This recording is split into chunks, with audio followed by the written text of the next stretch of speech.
સો તમે મારે first fashion show 2013માં લીધો હતો. તમે ઇનિશિયલી એક ગાર્મેન્ટમાં લીધો, પછી તમે આખો રાઉન્ડ લીધો.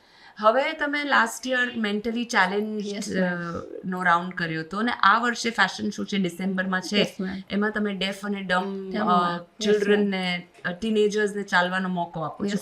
તો આવું તમને કેમ વિચાર આવ્યો કે હું આવામાં પાર્ટ લઉં? મેમ પૈસા તો ઘણા થઈ ગયા, એવું થયું કે ના એક નામ થઈ ગયું.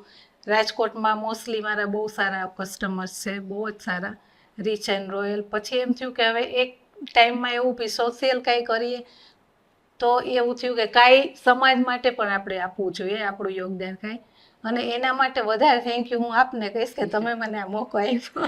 ના ઇવન આઈ ફીલ કે સોસાયટીને આપણે આટલું લીધું હોય તો બસ ઘણું એવું હતું કે કાંઈ કરીએ, કોઈના માટે કરીએ. આમ આપણે આવી રીતે તો કરતા જ હોય, પણ આ લોકો માટે કરવું એક અલગ જ એક્સપિરિયન્સ હતો. કારણ કે હું બીજા લોકોને કહું ને તો એ લોકોને શું મોડલને કપડાં પહેરાવા હોય કે તમે સારી મોડલ્સ લેવો, પણ આ લોકોને ચાન્સ આપવો એક હિંમતની વાત છે. તો તમને એ ઘરવાળા લોકોએ બી કેવી રીતે? યસ મેમ, બહુ સપોર્ટ કર્યો હતો કે ના કાંઈ અલગ કરવા માટે કરો, એમ જે ખર્ચો થાય એમાં કાંઈ નહીં, કોમ્પ્રોમાઇઝ કાંઈ જ નહીં.